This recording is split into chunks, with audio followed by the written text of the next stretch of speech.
नमस्कार, बहुत स्वागत है आपका। आप देख रहे हैं खबर दमदार। शाम के 7 बज गए हैं। बुलेटिन की शुरुआत करते हैं आज की बड़ी खबरों के साथ। सीएम योगी ने आज गोरखपुर में बने कल्याण मंडपम का उद्घाटन किया है। ऐसे ही 7 कल्याण मंडपम शहर के अंदर बनाने की बात कही गई है।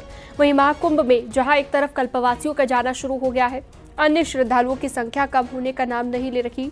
रामलला के मुख्य पुजारी रहे आचार्य सत्येंद्र दास को मां सरयू की गोद में जल समाधि दी गई है। बाहुबली पूर्व विधायक विजय मिश्र की पत्नी पर एक और मामला दर्ज कर दिया गया है। अयोध्या की कृषि यूनिवर्सिटी में आयोजित राष्ट्रीय कुलपति सम्मेलन में शामिल हुए राज्यपाल ने सभी कुलपतियों को छात्रों के भविष्य को लेकर नसीहत दी है। आजम खान से आज उनकी पत्नी और बड़े बेटे ने सीतापुर जेल जाकर मुलाकात की। कन्नौज में इतर कारोबारियों के ठिकानों पर इनकम टैक्स डिपार्टमेंट ने छापेमारी की है और वक्फ संशोधन बिल को लेकर बनाई गई ज्वाइंट पार्लियामेंट्री कमेटी ने संसद में रिपोर्ट पेश कर दी है। और पहली खबर मुरादाबाद से आपको बताते हैं। थाना कटघर इलाके के हनुमान मूर्ति के पास एक प्लास्टिक की टंकी और पाइप बनाने वाली फैक्ट्री में लगी आग बुझा ली गई। आग इतनी भयंकर थी कि आसपास के घर भी खाली करा दिए गए हैं। दमकल की टीमों ने कड़ी मशक्कत के बाद आग पर काबू पाया है।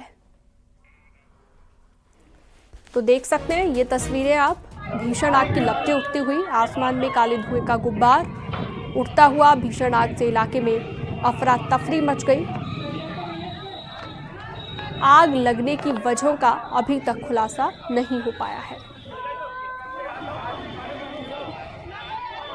वीडियो भेजिए, आप देख लो।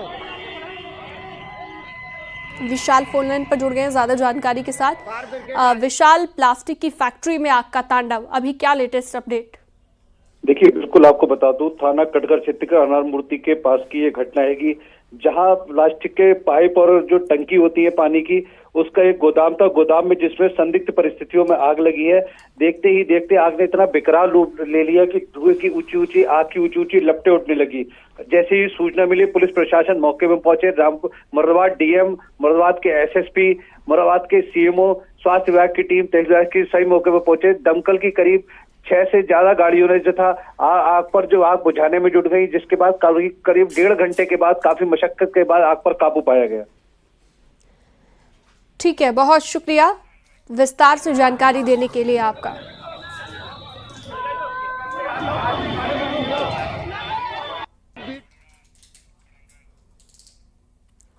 मुख्यमंत्री योगी आदित्यनाथ ने आज गोरखपुर में कल्याण मंडपम का उद्घाटन किया। कल्याण मंडपम के बनने से आर्थिक रूप से कमजोर और मध्य आय वर्ग के लोगों को काफी सुविधा मिलेगी। लोगों को शादी विवाह या फिर अन्य मांगलिक कार्यक्रम करने के लिए परेशानियों का सामना नहीं करना पड़ेगा। लोगों को गेस्ट हाउस में भारी भरकम रकम नहीं देनी पड़ेगी।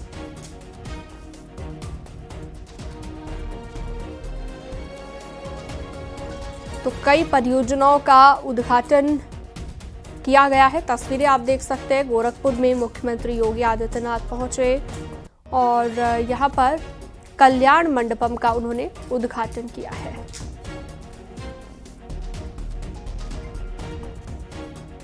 जिनके पास साधन है वे होटल में, बड़े लॉन में कार्यक्रम कर सकते हैं, लेकिन जिनके पास पैसा नहीं है उन लोगों के लिए मैंने बहुत पहले नगर निगम से कहा था और विकास प्राधिकरण से भी कहा था, एक गरीब कहां जाएगा,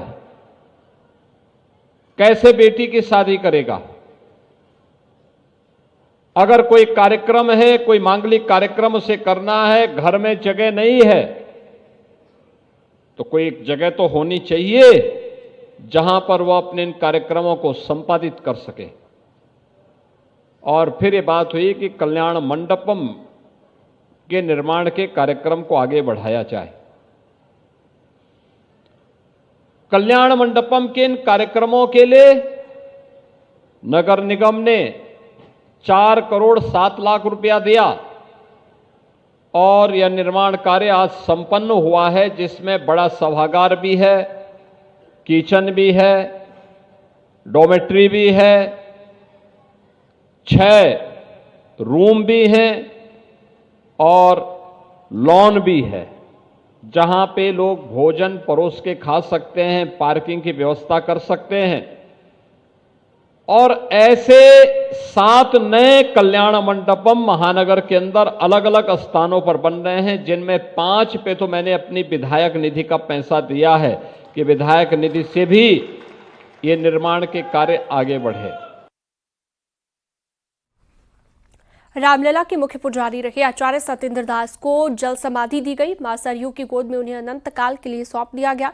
जल समाधि से पहले उनके शिष्य और रामलला के सहायक अर्चक प्रदीप दास की देखरेख में उनके पार्थिव शरीर को अयोध्या के रामघाट स्थित उनके आश्रम सत्यधाम में लोगों के दर्शन के लिए रखा गया था, जहां पर बड़ी संख्या में साधु संतों समेत स्थानीय लोगों ने उन्हें श्रद्धांजलि अर्पित की।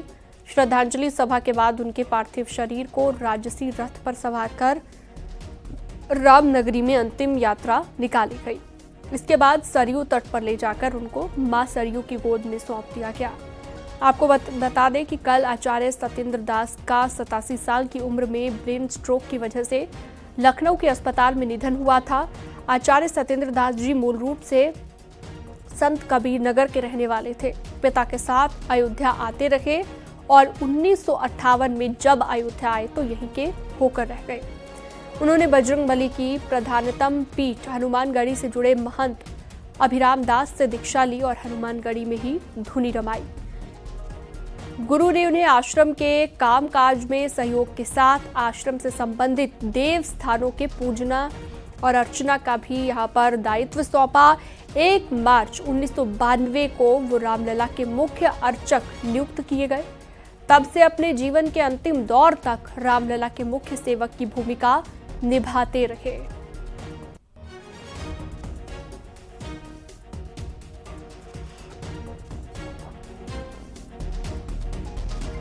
जैसे हमारे मंदिर जब व्यवस्थित रूप शुरू हुआ तब से लेकर के सत्येंद्र दास जी पूजा करते आए हैं।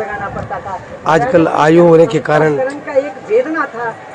दिन में थोड़ा ही समय आते थे और कुछ दिनों से उनका स्वास्थ्य भी ठीक नहीं रहा। फिर भी जब जब अनुकूल हो तब मंदिर में आना, घंटा 1.5 घंटा 2 घंटा बैठना, हो सकता है तो चबर सेवा करना, ऐसे राम जी की सेवा में सदा सर्वदा के लिए तत्पर रहे। श्री राम जन्मभूमि मंदिर के मुख्य पुजारी पूज्य सत्येंद्र दास जी का निधन अत्यंत दुखद है, पीड़ादायक है। आज पूरा संत समाज और सनातन संस्कृति को मानने वाले लोग, समस्त हिंदू समाज अत्यंत दुखी है, मर्माहत है।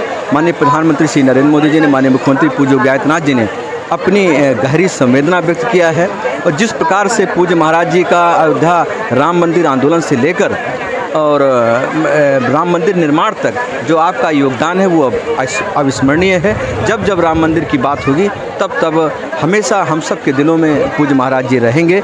आज इस दुख की घड़ी में मैं प्रभु श्री राम जी से प्रार्थना करता हूँ उनको अपने श्री चरणों में स्थान प्रदान करें।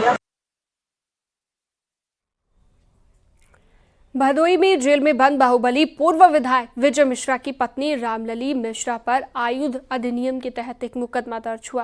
पूर्व एमएलसी रामलली मिश्रा ने असलाह का लाइसेंस निरस्त होने के बाद भी अपना असलाह और लाइसेंस बुक जमा नहीं कराई थी, जिसे लेकर पुलिस ने मुकदमा दर्ज किया। पुलिस ने बताया कि रामलली मिश्रा के नाम 3 असलाह के लाइसेंस थे। जिला मजिस्ट्रेट ने इन तीनों लाइसेंस को निरस्त किया था, जिसके बाद 2 लाइसेंस जमा कराए गए, लेकिन एक राइफल को जमा नहीं कराया गया।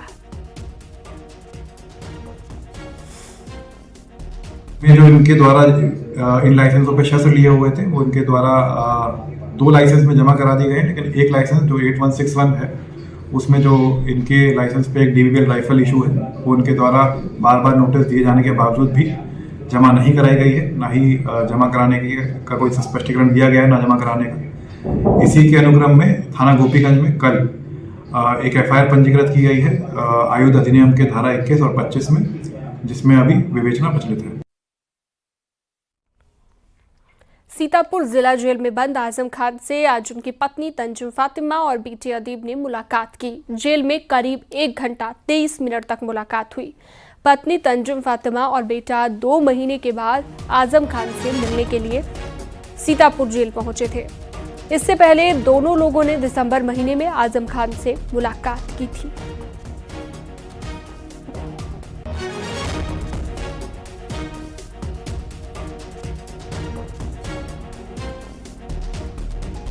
जेल तो जेल ही है। अब जेल चाहे सोने की हो चाहे चांदी की हो, जेल तो जेल ही है जी। लेकिन सत्य परेशान हो सकता है, मैं इतना कहूँगा सत्य परेशान तो हो सकता है लेकिन पराजित नहीं। एक खबर ये भी है कि अब्दुल्ला आजम के लगभग जमानत हो गई है, लेकिन अभी वो जेल से नहीं निकल पा रहे, इसका क्या मुख्य कारण है?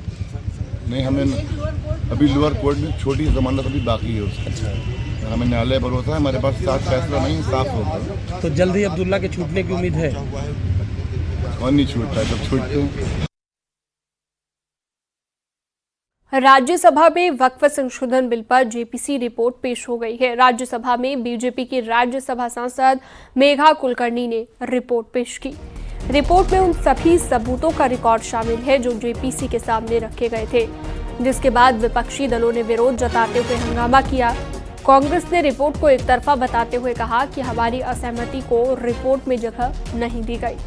विपक्षी सांसदों का कहना है कि रिपोर्ट में हमारे डिसेंट नोट को नहीं रखा गया। कांग्रेस के राष्ट्रीय अध्यक्ष मल्लिकार्जुन खड़गे ने जेपीसी की रिपोर्ट को फर्जी बताते हुए कहा कि वो इस रिपोर्ट को नहीं मानेंगे। उन्होंने इस रिपोर्ट को असंवैधानिक और अलोकतांत्रिक करार दिया।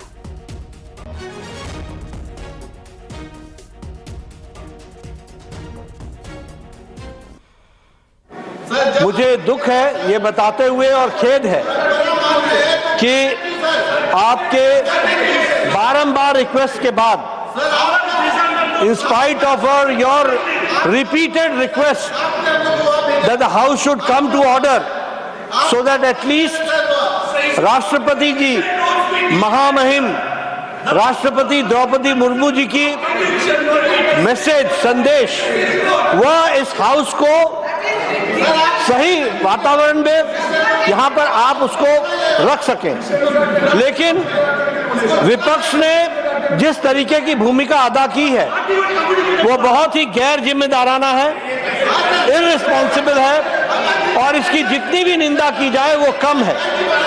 मैं ऑन रिकॉर्ड लाना चाहता हूं कि राष्ट्रपति महोदया, the first citizen of the country, जब वो उनका मैसेज पढ़ा जाए तो हाउस ऑर्डर में होना चाहिए था, जो नहीं है।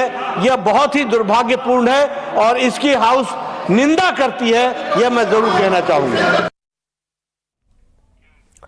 उधर लोकसभा में जेपीसी रिपोर्ट आने के बाद गृह मंत्री अमित शाह ने कहा, अगर कोई दूसरी पार्टी इसमें कुछ जोड़ना चाहे तो जोड़ सकती है, सरकार को इससे कोई आपत्ति नहीं है।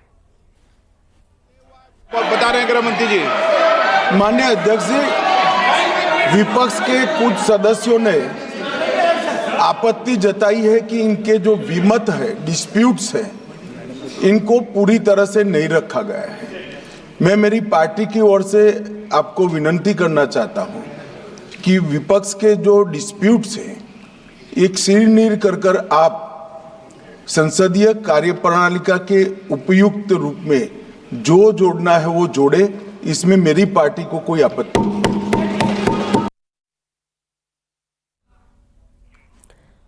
संसदीय कार्य मंत्री और अल्पसंख्यक मामलों के मंत्री किरेन रिजिजू ने जेपीसी रिपोर्ट पर विपक्ष पर निशाना साधा और कहा, जेपीसी पर सवाल उठाने वाले खुद उसमें शामिल थे। रिजिजू ने साफ कर दिया कि रिपोर्ट में किसी तरह का कोई बदलाव नहीं किया गया है। Read the report and then raise any issue at the time when the bill is reintroduced again by the government. Right now, JPC report has been tabled. What is there to make such a hue cry about this table, which is a procedure? It is a normal procedure. Most of them, those who are raising issues, are also members in JPC. They are discrediting their own efforts. Sanjay Singh ji, आप तो खुद member हैं। हाँ, तो खुद member है JPC में, अपना रिपोर्ट का विरोध कर रही है। कितना ये अफसोस की बात है सर। समाजवादी पार्टी की सांसद डिंपल यादव ने वक्फ बिल पर जेपीसी की रिपोर्ट का विरोध जताया। उन्होंने कहा कि पूरा विपक्ष इस मसले पर एक साथ है, सत्ता पक्ष के भी कुछ गुट इस मुद्दे पर हमारे साथ हो सकते हैं। नहीं, हम इस बिल का विरोध करते हैं और लोकसभा में टेबल होने चाहिए, फिर देखते हैं। मैम, लेकिन लगातार अपोजिशन की तरफ से हंगामा किया गया, स्लोगन भी किए गए जेपीसी रिपोर्ट के लेकर, तो पूरा विपक्ष एक साथ है और मैं समझती हूँ कि सत्ता पक्ष के भी कुछ गुट हो सकते हैं जो इस मामले में हमारे साथ हो।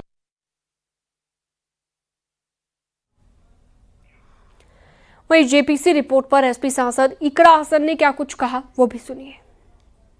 कार्रवाई कमेटी की हुई, उसमें भी पार्शलिटी की गई, उसमें इंडिपेंडेंट तरीके से सारे जो भी इनपुट्स थे उनको इंक्लूड नहीं किया गया। तो ये जो बिल है इसका हम विरोध करते हैं। It is unconstitutional and it is against the rights of minorities in this country. तो बिल्कुल हम लोग इसके शुरू से ही खिलाफ में थे, लेकिन जेपीसी के माध्यम से बहाना दिया गया कि हमारी बातें, हमारे जो विरोध हैं उनको भी संज्ञान में लेकर इंक्लूड किया जाएगा, लेकिन ऐसा नहीं हुआ है। कई डिसेंट नोट्स जो एमपीज के हैं, जो लोग जेपीसी में थे, उनको एडिट करके इसमें डाला गया है।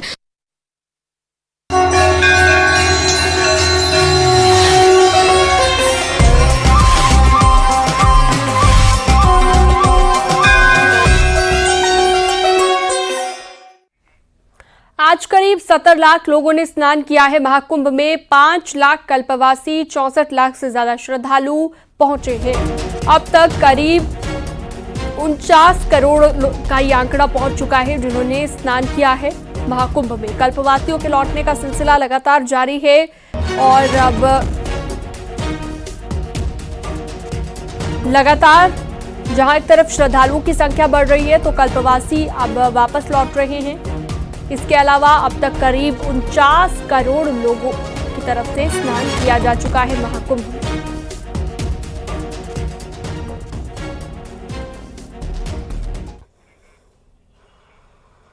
माघी पूर्णिमा बीतते ही कल्पवासियों के शिविर उजड़ना शुरू हो गए हैं। करीब 1 महीने का कठिन व्रत करने के बाद श्रद्धालु अब अपने अपने घर के लिए रवाना हो रहे हैं, जिसका जायजा लिया हमारे संवाददाता आलोक शुक्ल ने।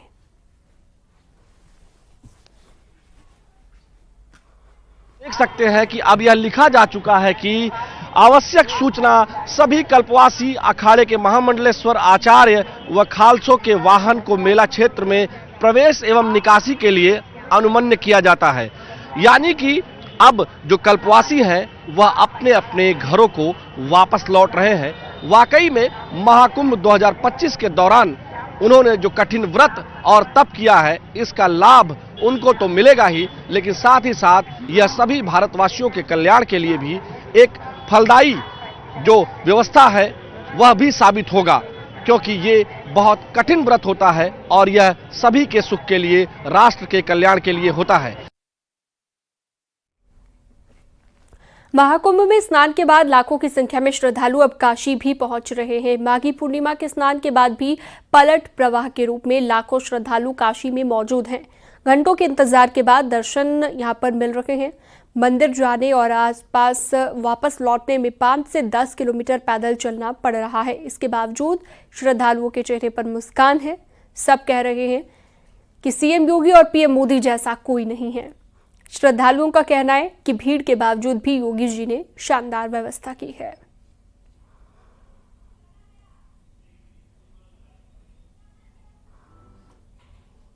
विश्वनाथ मंदिर में अब तक का सबसे बड़ा आंकड़ा दर्ज हुआ है। 42 दिनों में 1 करोड़ 72 लाख से ज्यादा श्रद्धालुओं ने दर्शन किया है और अभी भी काशी की सड़कों पर आस्था का सैलाब है। और आप ये देखिए, हर हर महादेव से लगातार माघी पूर्णिमा के स्नान के बाद भी काशी पहुंचने वाले भक्तों की संख्या जारी है। हम बात कर लेते हैं, कहां से आए? हम राजस्थान जोधपुर डिस्ट्रिक्ट से आए हैं। बढ़िया दर्शन हो गए? बहुत ही बढ़िया दर्शन हुए। रतलाम से आए, रतलाम से किशन। प्रयागराज में आयोजित महाकुंभ स्नान को लेकर गाजीपुर सांसद अफजाल अंसारी का आपत्तिजनक बयान सामने आया। अफजाल अंसारी ने कहा, मान्यता है कि संगम तट पर नहाकर व्यक्ति के पाप धुल जाएंगे। पाप धुल जाएंगे इसका मतलब आगे बैकुंठ में जाने का रास्ता खुल जाएगा। ऐसे में जो भीड़ देखने को मिल रही है, लगता है अब नर्क में कोई नहीं बचेगा, उधर हाउसफुल हो जाएगा। गाजीपुर सांसद ने महाकुंभ में व्यवस्था पर भी सवाल खड़े किए। श्रद्धा का ये पर्व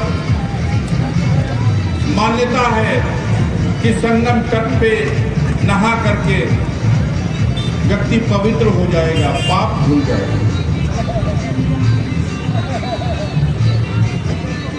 अगर पाप धुल जाएगा तो इसका मतलब आगे वैकुंठ में जाने का रास्ता खुल जाएगा। तो जो आलम दिखाई दे रहा है उससे तो लग रहा है कि नर्क में तो कोई बचे ही नहीं और उधर हाउसफुल हो जाएगा।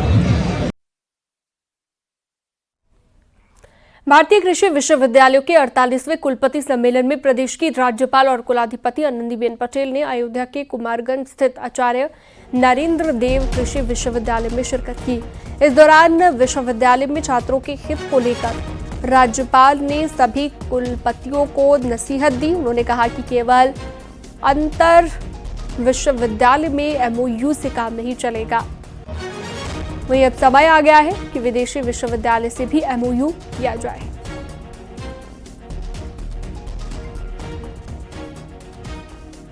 साइन करने का तो 3 साल से चल रहा है।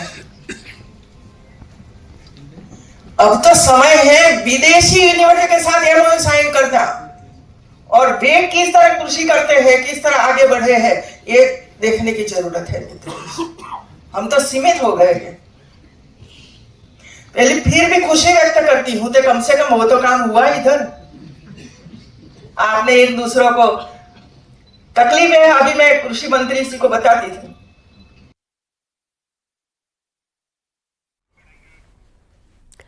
मथुरा में गोवर्धन पुलिस ने 4 गैंगस्टरों की अवैध संपत्ति को कुर्क किया। मुबीन खान, यूसुफ, आमिर और अरशद के खिलाफ कार्रवाई की गई है। पुलिस के मुताबिक 1 करोड़ 30 लाख से ज्यादा की संपत्ति जब्त की गई।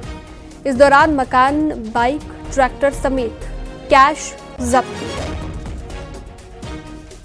गई। गोवर्धन में गैंगस्टर एक्ट के अंतर्गत एक संपत्ति जब्तीकरण की कार्रवाई की गई। यहाँ पर जो गांव पड़ता है देवसेरस, वहां पर 4 लोगों का, मोबीन, यूसुफ, अरशद और आमिर, इन 4 लोगों की संपत्ति को पुलिस के द्वारा गैंगस्टर अधिनियम, गैंगस्टर एक्ट के अंतर्गत 14(1) की कार्रवाई के अंतर्गत इनकी संपत्ति को जब्त किया गया। रुकते एक छोटे से ब्रेक के लिए, फौरन लौटेंगे।